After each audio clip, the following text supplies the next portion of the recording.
Oke, kembali lagi bersama Miss Berlin di kelas gosip episode 14. Baik, kalian semua apa kabar yang di rumah? Baik. Mudah-mudahan kalian semua sehat selalu dan dimudahkan jalan rezekinya. Oke, kita mulai ya kelasnya ya.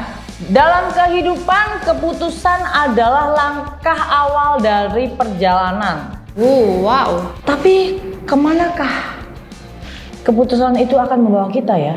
Mana tuh, Miss? Kok tanya Miss, tanya siapa? Oke, menurutku sebelum lanjut ke bab 1, jangan lupa klik tombol di bawah ini.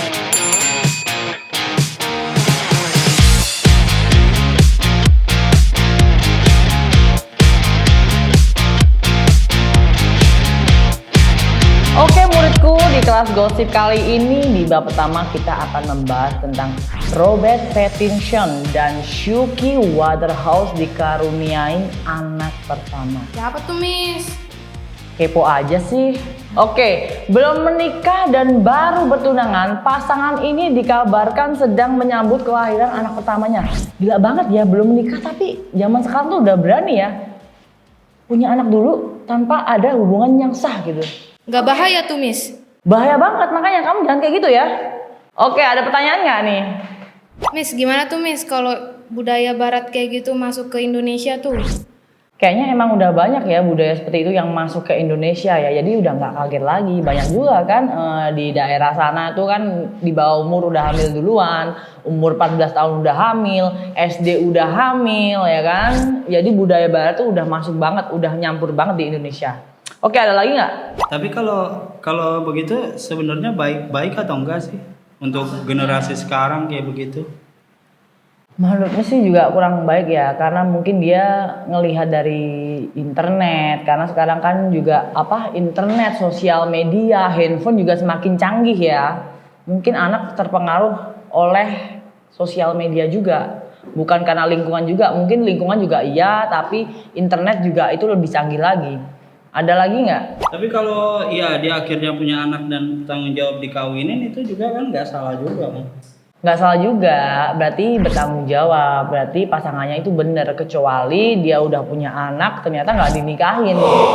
Nah itu yang nggak bener cowoknya, dan ini jangan ditiru ya buat anak-anak remaja Indonesia, para laki-laki, anak-anak bunda. Oke, ada lagi nggak nih? Ada, Miss, ada. Berarti, Miss, kalau kayak gitu tapi ditanggung jawab, cowoknya bener tuh, Miss? Insya Allah bener ya, yang penting mau bertanggung jawab aja. Maksudnya bertanggung jawab itu banyak ya, mau kerja, nggak males, nggak mau bergantung sama ceweknya. Meskipun ceweknya mampu ya, minimal dia bertanggung jawab lah apapun pekerjaannya. Ada lagi? Udah, Miss. Oke, bab 1 udah selesai ya, sekarang kita lanjut ke bab selanjutnya. Nah, di bab 2 ini kita akan membahas resmi bercerai. Ariana Grande wajib ganti rugi ke Dalton Gomez 19M. 19M ya. Seberapa itu duitnya ya? Miss belum pernah lihat tuh duit 19M. Kalau 19.000 mungkin Miss sudah lihat deh, di Indonesia sering banget ya. Oke. Berpisah dalam keadaan mempunyai perjanjian pranikah. Dalam perjanjian Ariana wajib membayar ganti rugi 19M kepada mantan suaminya. Perbedaan status dan gaya hidup disebut penyebab utama keduanya bercerai. Waduh. Makanya nih anak-anak zaman sekarang udah deh, ngapain sih gengsi-gengsi gaya hidup. Aduh, kalian kalau gengsi-gengsi nggak makan. Ada pertanyaan nggak nih? Perjanjian pranikah tuh menurut Miss merugikan apa menguntungkan tuh jadinya? Kalau menurut Miss ya merugikan salah satu. Kalau keduanya dapat bayar 19M bagi dua ya menguntungkan keduanya. Tapi kalau salah satu doang yang bayar ya merugikan salah satu. Jadi mendingan kalau mau nikah tuh mendingan bikin perjanjian gitu dulu atau lebih baik nggak ada?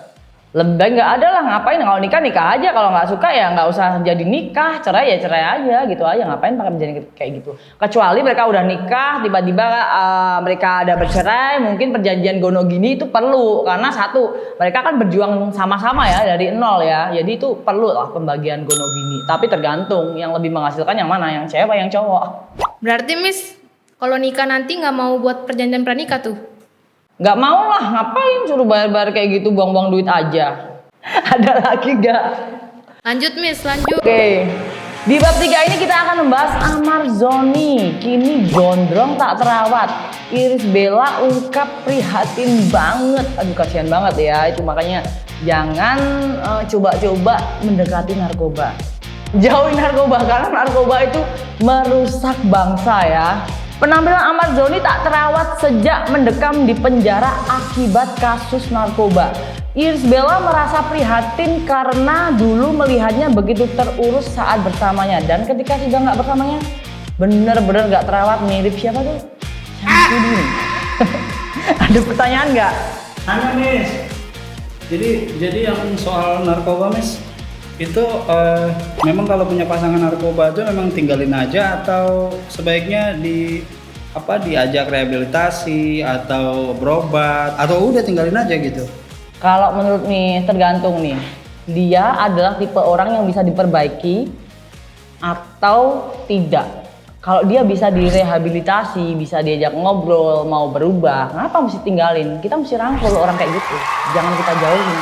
Kita orang kayak gitu jangan dikucilkan, jangan dibully, kita mesti rangkul. Kecuali emang dia udah nggak bisa berubah, emang udah bener-bener parah, jauhin, tinggalin, karena itu akan berpengaruh sama hidup kita ke depannya. Ada lagi nggak pertanyaan ini? Ada Miss, berarti peran istri itu berpengaruh ya ke penampilan suami?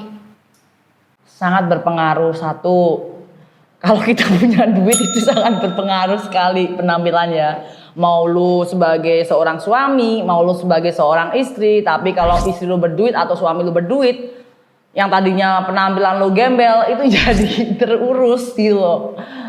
Terurus banget. Oke, ada lagi nggak? Tapi Miss, kenapa para suami sering nyepelin istrinya tuh Miss? Ya karena dia ngerasa dia yang nyariin nafkah, aku yang nyariin duit, makanya dia berkuasa seperti itu. Tapi ketika istri, makanya aku bilang di sini ya buat para cewek-cewek, kalian harus bervalue, kalian harus bisa berkarir, kalian harus bisa mencari duit sendiri, jangan bergantung kepada laki-laki karena tak selamanya hidup kita itu bergantung pada laki-laki. Iya kalau laki-laki kamu masih hidup, masih bisa bekerja, masih sehat, ya siapa tahu besok udah dipanggil Tuhan, kan nggak ngerti kan, lu mau bergantung sama siapa kalau lu nggak belajar mandiri dari sekarang. Oke, muridku, sekarang kita lanjut ke bab akhir. Oke sayangku, kita ambil kesimpulannya ya. Setiap keputusan yang sudah diambil pasti punya konsekuensinya sendiri. Sekarang waktunya menerima dan belajar dari yang sudah-sudah. Oke. Terima kasih murid-muridku udah ikutin Miss dari awal sampai akhir. Kita ketemu lagi di episode berikutnya. Dan jangan lupa klik tombol di bawah